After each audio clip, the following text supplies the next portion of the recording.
Yes, we are. Or I am. Are you ready, Appy? Yes! Okay, fine. Hello, everyone. I really do hope this is working. Welcome to Goss. We are back today for the Brazilian Grand Yes, we Prix. are. Or I am. Are you ready, Appy? Yes! Okay, fine. Hello, everyone. I really do hope this is working. Welcome to, Please don't. and we're just having Please a don't couple boot of me out. technical Please don't boot me. difficulties, trying to get stuff sorted. Salem, your Yeah, your camera. I don't know if this is on purpose, but your camera is off. it is on purpose. My camera ends up Okay. lagging terribly. Oh, I'll show you. okay. Hello, and then my voice comes right after my video. So, no video for this time because someone couldn't figure out how to use this camera. Welcome back, everyone, for the Brazilian Grand Prix. Woohoo! How are we all doing today? Oh, I'm so excited. I feel This is a like hot one. I feel like it's very early, and I feel like I'm tired. Sorry, guys. Happy usually It's wakes never too up. early to talk about. Yeah, it's never too early for Box Goss. That's right. Now, who said that? That would be us, everyone, That's and the two viewers that are watching us now. Hi. How are you all doing today? Are you guys pumped for the Qatar Grand Prix that we have this week? I would just like to say that this looks beautiful on YouTube. It's not lagging and shit. It looks great. Sorry. Qatar! Yeah! Qatar! Woo! Qatar. I don't know what's going to happen, actually. I mean, a part of this discussion is so important is because, like, I thought this was going to be a Red Bull blowout, but it wasn't. And now we're going into Qatar, and I just don't know. No, man. Mercedes has been doing ass. Qatar lately, I don't know why. Every day, Lewis Hamilton wants to have engine issues with his thing. I'm over it. I'm tired, and I want to go to bed. I think it's going to be really interesting. We have a complete new track for the first time ever. It used to be a MotoGP track. And I'm honestly quite excited to see what happens. But that is not the topic of this podcast today, is it? Let's talk about the Brazilian Grand Prix then, shall we? Yes. If I'm not mistaken, Verstappen. First of all, we have to do the. Oh, do we have news before we go into the debrief? Do we have news? Yes, we do. We do have news. Yeah. Guan Yu Zhou. Yes. Pardon? Guan Yu Zhou. He will now be joining Alfa Romeo. Hey, which means Antonio Giovinazzi will be with Bottas disappearing on us. So it's Bottas and Zhou. Thank you. I don't want to mess up his name. But so it's Bottas and that dude. And I am so excited. But isn't he he's a paid driver, right? Like he's a pay-in driver, right? Guan Yu Zhou is very much supported by his Chinese sponsors. He hasn't had much success in Formula 2. This was his third year in Formula 2 this year. And he hasn't racked up many points. He hasn't even won the championship. So he is very much considered a pay driver. Drivers such as Norris or George Russell spent 2 years, 1 year especially. Drivers such as Lando Norris and George Russell only spent 1 year in Formula 2 before getting picked up. However, this is Guan Yu Zhou's third year. And not to mention Antonio Giovinazzi mentioned on his Twitter, I can't quote directly because it's in Italian, but he said something about money having more power over decisions in Formula One. Oh my goodness. Wait, hold on. Let me just say something. Antonio Giovinazzi has no rights in this sport. I honestly, he's the most forgettable driver in the grid. I honestly, Latifi and him, very forgettable. So like, how long was Latifi actually made Giovinazzi it to- before Latifi? I don't Okay, we all remember remember. him for his hair. His hair is nice, okay? I don't know. Give me the simplicity. I honestly I don't like Antonio. I think he's pretty useless in the sport. I think he's done some good things, but I think he's been in F1 for about the past like 4 years. I only paid attention to him this. Yeah, I him think being I think an Italian driver supported by the Ferrari Driver Academy and seeing success in his early years is very much what pushed his existence in Formula One until now. But Alfa Romeo is not doing good this year engine wise, and they're certainly going to need that money to try and keep up. next year. It's true.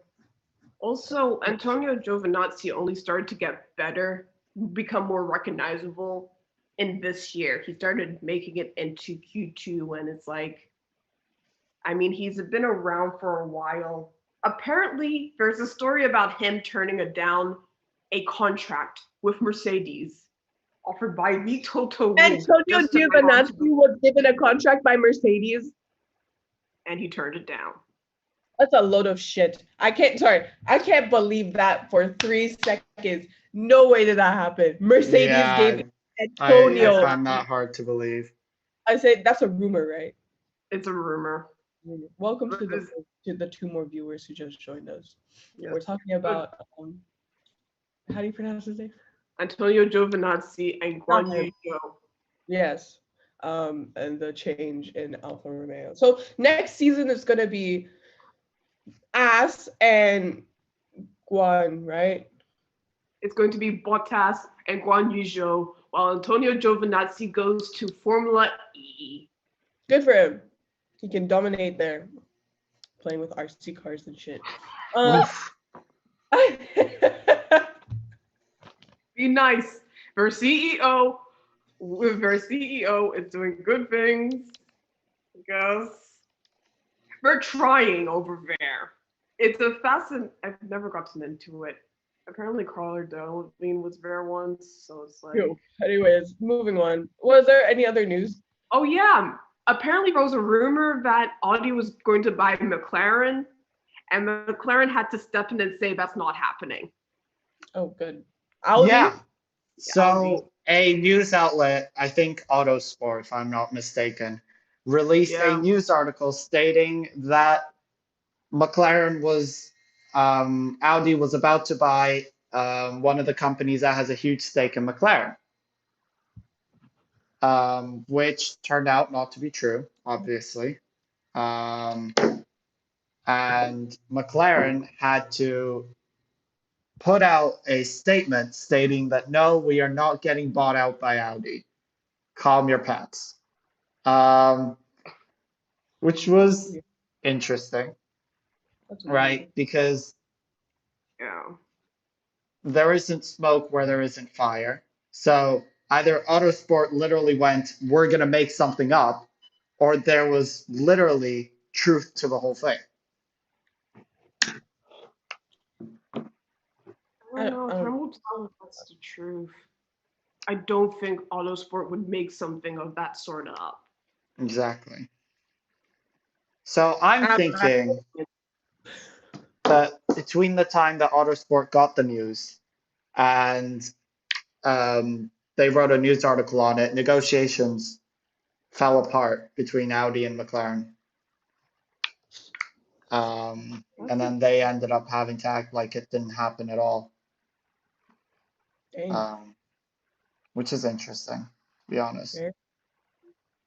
Very interesting. I think there's one more piece of news that I remember, and then we can move on to the debrief. Mercedes's appeal was denied by the FIA. Yep. I don't know why they appealed in the first place.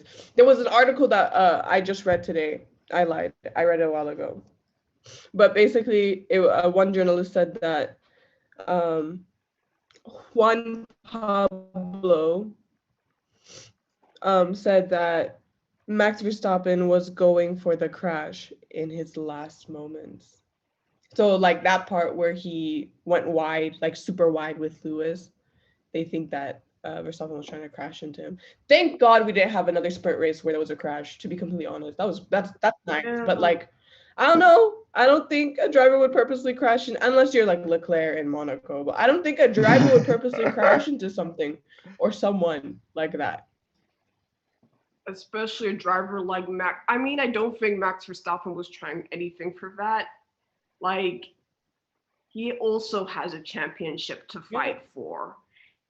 If he will lose points, if he would have lost points if anything happened, and so would have Lewis. But is that a risk you're really willing to take? Especially seeing that you had to pay 50,000 euros because you touched someone else's car. That's a lot of cheddar right there. So much chaos. Let's move on to the debrief. Salam, will you start us off? Yes. So, the Brazilian Grand Prix. Let's take a look at where each driver started during qualifying first. Okay. Right? Yep. I love it when my thing just refuses to load. Did you do the fancy thing that Adam does with like changing the slides and stuff? Changing the slides? Never mind. So, let's take a look here. So, Hamilton was going to start first in qualifying, but then he got a penalty, so he ended up starting 10th. He won the sprint race, and he ended up starting 10th. Max Verstappen started first, Valtteri Bottas second, Sergio Perez third, and Pierre Gasly fourth, I think Pierre Gasly starting fourth is the most surprising part about all this because he dropped to 7th in the end. At the end of the race. He dropped to what? 7th. To be completely honest, I wasn't paying attention to him the entire race. Yeah. What a drive from Hamilton, am I right? Yeah. That car was on fire throughout the race. Oh yes, it was. Like, oh man, I think I was telling my coworkers this yesterday. It was a sensational drive, and they're like, yes, it was. But it sounds like it.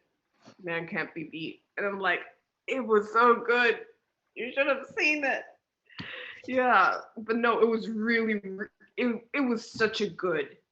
It was such a good race, and it was such a good race, and a very memorable experience for Lewis Hamilton. I think he said it was one of his best wins. Yeah. In his career. Let's just, because the last time he drove like that was when he started 14th and still won the race. I don't know which race that was, but like that's the lowest he's ever started. But like back then there weren't any sprint races, right? And there wasn't qualifying. No. Yeah, he didn't do like as well as he wanted to do in qualifying or something like that. Where'd he start from last year in the Turkish Grand Prix? I remember him starting pretty down low, right? Low. Yeah. I think it might have been 14th. Was it 14th? Yeah. Was that the race? That was the race. I remember Lance Stroll got pole, and he still managed to finish third. Just don't get sad, Appy. Don't get sad. He finished third.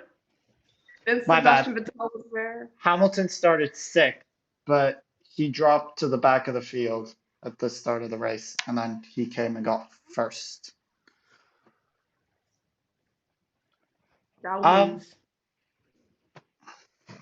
One thing that's really interesting for me is the fights that Hamilton has been having with Perez.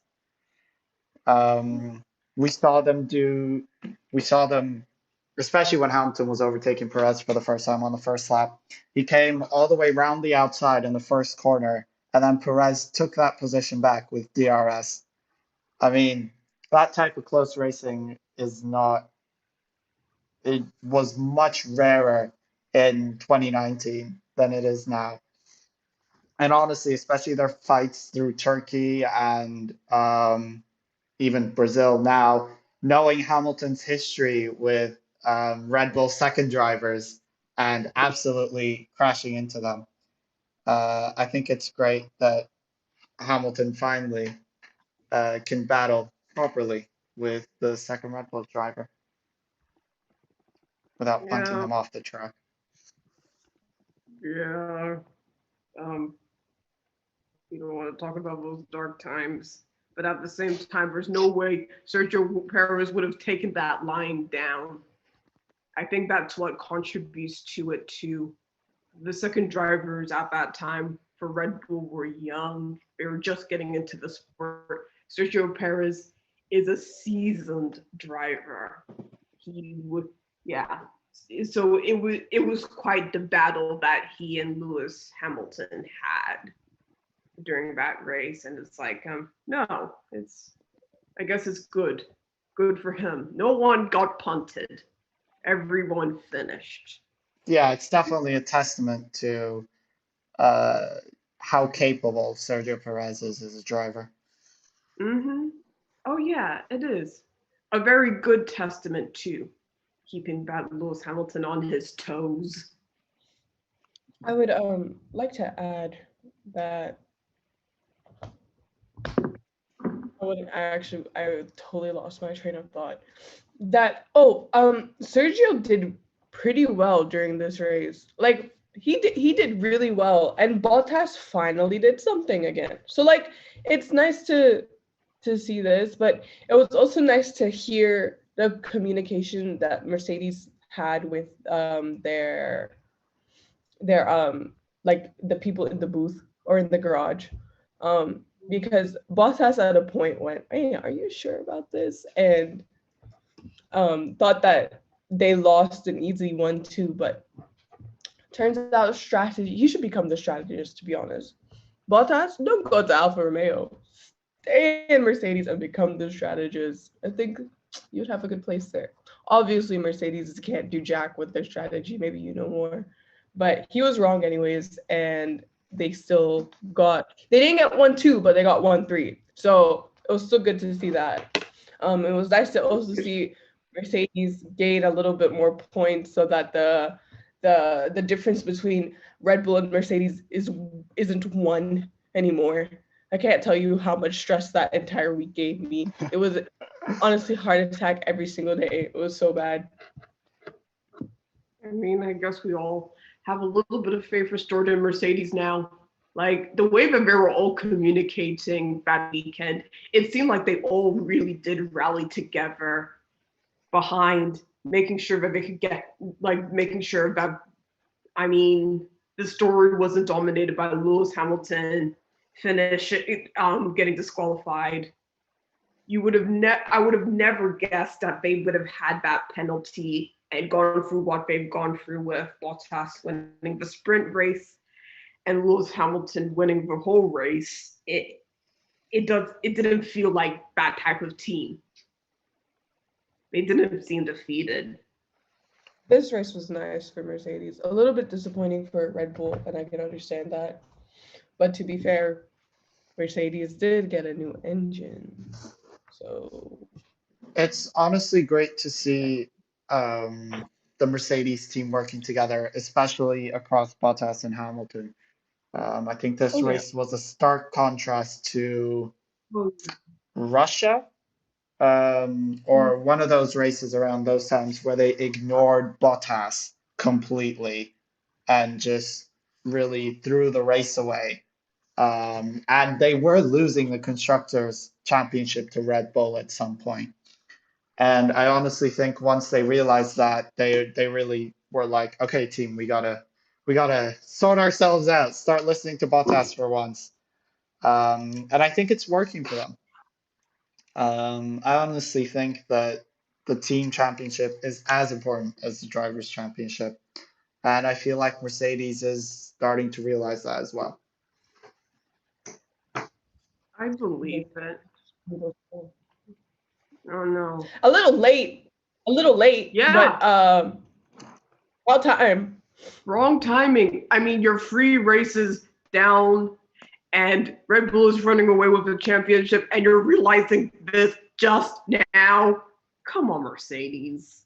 Come on, Mercedes. I But was no, I was scared at some point for Mercedes. I really thought that they were throwing away the strategy and that they really didn't care about the teamwork between the drivers. And I was really scared that they were going the way of Ferrari, where their drivers are arguing with the strategists. Because honestly, that is always a shit show that you don't want to see. That shit is so funny. That shit is so funny. Honestly, when the drivers are arguing with the strategists, I think Mercedes is now trying to get it back together, but Qatar isn't looking so good for them at the moment. yeah. I mean, like Qatar. I mean, to be fair, Qatar is it's a new track. I mean, it's a new track for all the teams. We're going off of what they know from MotoGP. And the sad thing is that this is a track that we'll be racing on for the next 10 Nope, years. it's Qatar? not. It's not. It's not. We're not racing This on it for the next 10 years. We're racing this year. Next year, they're taking a break, and the year after that, they still haven't decided what track it's going to be. So we'll see how that goes. However, I do want to ask how Qatar is a 10-year deal, but Turkey doesn't. Um, Yeah, Make it make sense. it doesn't make sense at all. Turkey, we've seen Turkey. We've seen the races that Turkey has delivered. This year's race was just as good. Last year was just Please, let's not kid ourselves with Turkey. This year's Turkey was not great. It was, Yeah. and it was really just because of the weather. So I think if they want to do Turkey, they need to do it in the earlier months with like Azerbaijan around that time because they're in the Yeah. similar region. yeah. It makes more sense if you do it. Honestly, they don't get sense. The people who do the calendars all need to be fired because they never make sense. Why are you doing it from one continent to another continent back to the same continent? Like, it doesn't make any sense. They need to do it by region, by region, by region. If you do, And I understand that it Yes. also correlates with other like MotoGP and Formula E and all of the like other tracks and other sports and the women's series and the W series and everything like that. But it really doesn't make sense. And I also understand that it's when the track is open. But like work together, come to some conclusion because this is stupid. Do a week apart for each sport. Like it really doesn't make any sense to me. No. All of them fired. also, And they keep also- on doing Turkey. Like October was pretty good, right? We got some good weather in November. Sorry. But in October, it's such a midpoint, you know? You're either going to get drizzling or it's only going to be drizzling. But if you do it in November, it's going to be full rain. And if you do it way before then you're actually going to get a dry track. Because we never got to see Turkey when it's completely dry. And if they do it in December, they'll be stuck in Turkey for a while. So like they can't do it. Yeah, exactly. They'll never make it out. I think moving on from Mercedes, it was interesting to see the battle between Ferrari and McLaren. Yeah. Ferrari is now ahead of McLaren, or have they been ahead of McLaren for a while? Or did they just get ahead? They just got ahead. McLaren was ahead of Ferrari for a bit. Yeah. That battle it's a good battle. Like That I'm was sad. excited. Yeah. Like I'm excited to see how that ends. Sorry. No, I think I agree with you on like wanting to see how it ends, but it really did break my heart for like my Australians, my Aussies out there. That was freaking sucked. Yeah. What was up with Ricardo?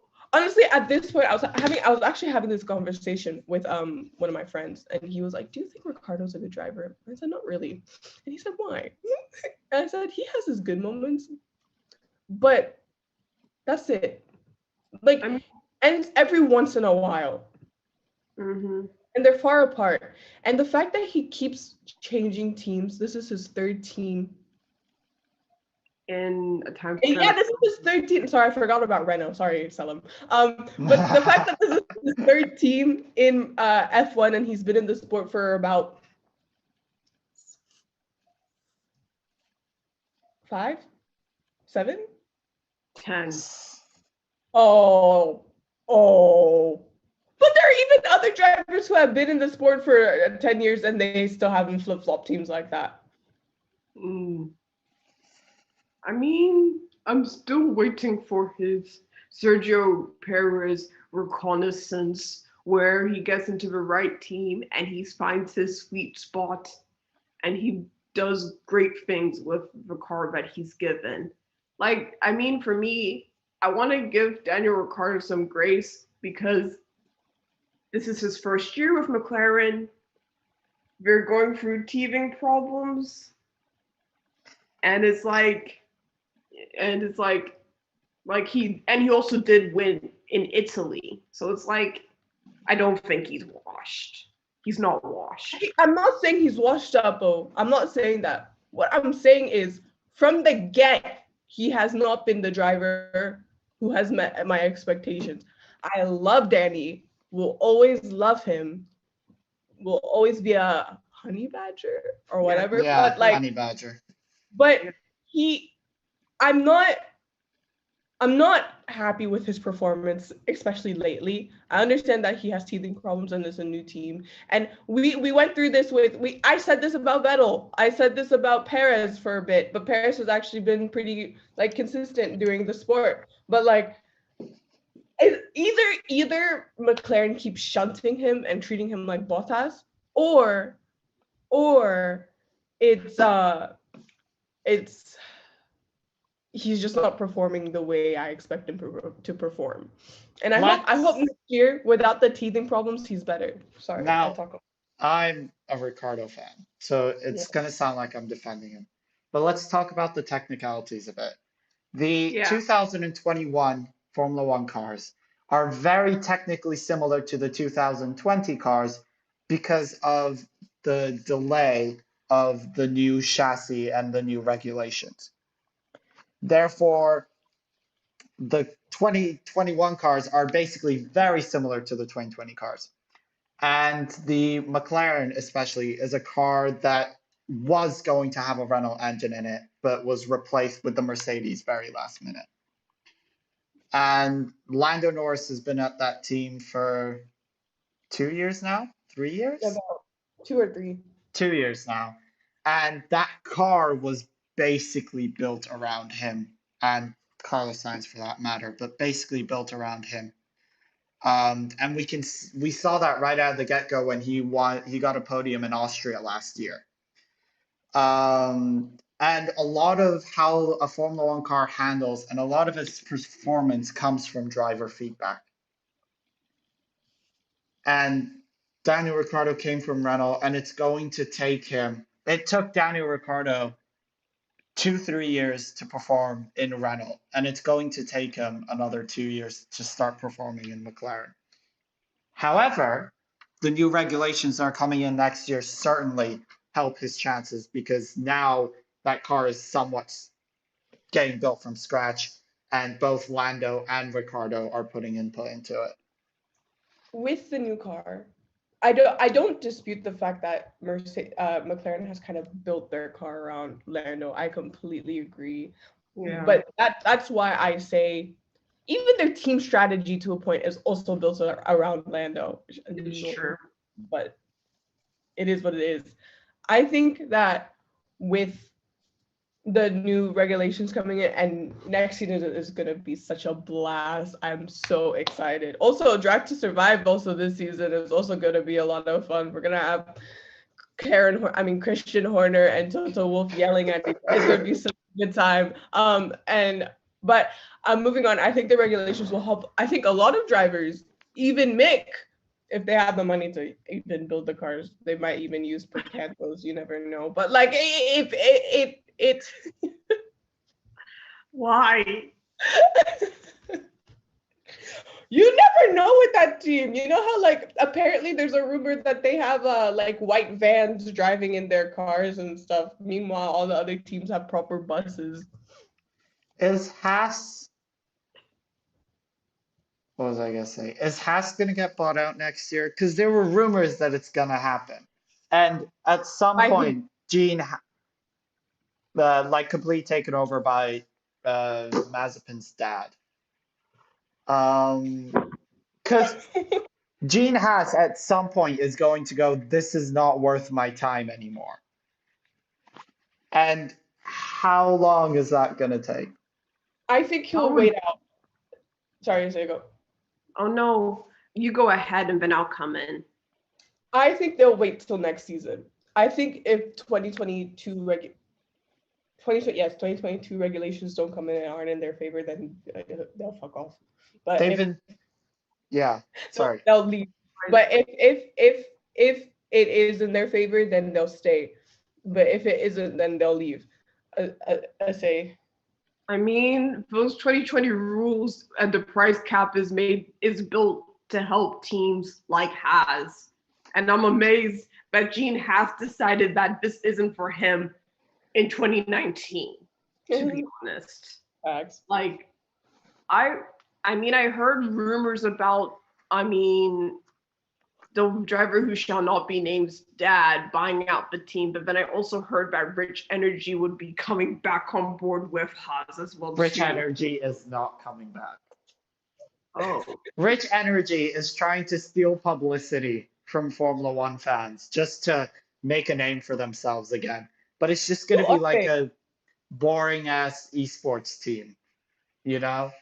Yeah. I'm really concerned. I'm really sure that they're not coming back to Formula One. However, apparently Haas has been putting a lot of money into their 2022 car. What money? Wait, can we stop? Wait, I'm really confused. Okay, I know that like the richest teams is Red Bull because Red Bull is in a lot of sports. They're in surfing, surfing, and then there's also there's Ferrari who's just they have money. They're old money. You know, there's Mercedes, they're new money. There's McLaren, they're also old money, and then there's Renault. Alpine. Alpine, I don't really know where they get their money from, but they have it. They have Alonso on, so I'm sure he has sponsorships from there. And then they also have Aston. We have Papa Stroll, who's funding it. But honestly, I have no clue. I know Mazepin's Papa is also into Haas, but like if Ferrari, Mercedes, McLaren, all of them have like $10 million to spend. Okay. What does that mean that Haas has like $2? Like, where do they get their money from? I'm really confused. It can't all be. You got to remember, Gene Haas has NASCAR teams. There's American money there. However, I really do think that the Russian oligarch is dipping a bunch of money to have Mazepin in that seat. Because if I was Gene Haas, and if I had a terrible driver in my team, I'd be asking a bunch of money. Like, it better be worth my while if he's going to go and embarrass my team every 2 races. Like, maybe, you know, they said that they sorted it in-house when the Mazepin scandal came up. What if Gene Haas just asked for a shit ton more money for the team? I would do that, to be brutally honest. Like, I would do that and tell them to leave. Yeah. I mean, pragmatically, I would have done what I would have, like, after what happened with, I hate to say it, I mean, look, I'm not in any way condoning what the driver that shall not be named did. It is awful. But no, I mean, what he did was not just embarrassed. It's not just disgusting and gross. It's an embarrassment to the entire team and kind of saying that, yeah, this is kind of what you stand for. So if it was me, Gene Haas, I would ask for more money. I would fire him and then sue him for pain and suffering. Haas just needs an American sponsor, like a huge American company and a huge American driver to save face at this point. Because they have Mick Schumacher. But unless they get rid of Nikita Mazepin and his father's sponsorship money, which, let's be honest, is probably in the millions. They're not going to be able to save face. As long as people see them as a Russian Haas Formula One team, no one's gonna care. I mean, but the thing is that what major American driver would want to go to Haas? I'm sorry to say it, because if I was a famous IndyCar or NASCAR driver looking into getting into F1, I would place my money on going to a team like I would place my money on trying to get into a team like I'll try and work my McLaren connection, seeing that they're also an IndyCar. Maybe talk to a legacy team like Williams, even to say it. Yes, there's the American connection with Paz, but with their performance so far lately, I think they're the only team that has yet to even score a point. Yeah, they're at 0. And we have three races left in this season. I've never in my is it 7 years of watching F1 have never seen that something like that happen. Honestly, I haven't paid attention closely, but since I've been paying attention closely for the past 3 years, I haven't seen that. Someone has gained a point, one, even if it's just one, they've gained it. But this one, they haven't gained any, 0. It's awful. It's ridiculous, but it's fun to see. I like it. Karma. Yeah. Some off-topic news still about the Formula One driver market. In the 2022 Formula 2 season, okay, this is a Turkish name, so bear with me. Cem Bolukbaşı, who was in Formula 3, the Asian Formula 3 series, is going to have a seat in Formula 2, the first ever Turkish Formula 2 driver since 2006. Nice. Congratulations. And he raced in the 2018, the first ever Formula One esports championship. And then ever since then, he made his way into real motorsport racing, which is now ended up in him going to Formula 2. So that's a driver to look out for indeed. Let's hope he does better than Guan Yu Zhu, because we don't have that kind of Russian money, Chinese money. In fact, as a country, we don't have any money. But, Guys, I think we should get to our final thoughts. I'm excited for Qatar. I haven't watched any of the practice sessions yet. Maybe I should. But I think that it has potential to throw a spanner in the works. Any track that the teams haven't been to in a while always ends up being exciting because they have no idea what they're doing. So that was Turkey last year. And then what track do we have this year? And then Portugal last year as well. Oh, we also had the Dutch Grand Prix this year. Yeah. I do not know what they're doing. To be honest, I don't really remember the Dutch Grand Prix. Verstappen won, right? Yeah, that was important. That was good, yeah. He won. I think any track that Formula One teams haven't been to with the least practice is going to throw a spanner in the works. Oh, for sure. Mm-hmm. So it's gonna be a lot of time. I'm going to give it a chance before my opinions on that. But honestly, I really like where this championship is going. And my prediction at the beginning of the year, where it'll come down to the last race with 1 point difference, is looking very realistic right now. So, can we get double points in Abu Dhabi again? That was a good idea. No.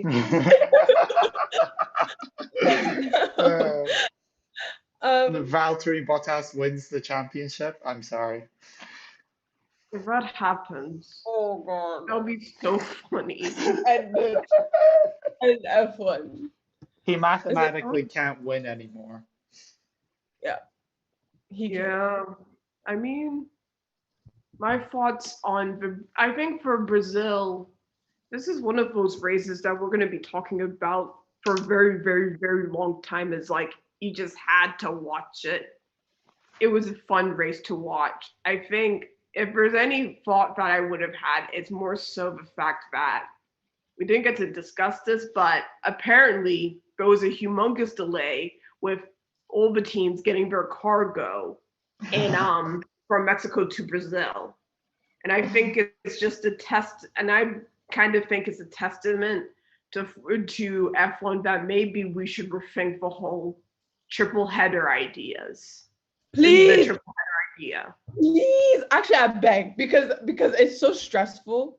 And so I'm breaking out, having heart attacks, vomiting, I'm pooping, I'm crying. Like I'm doing too many things during these triple headers. It's too much and it hurts my heart.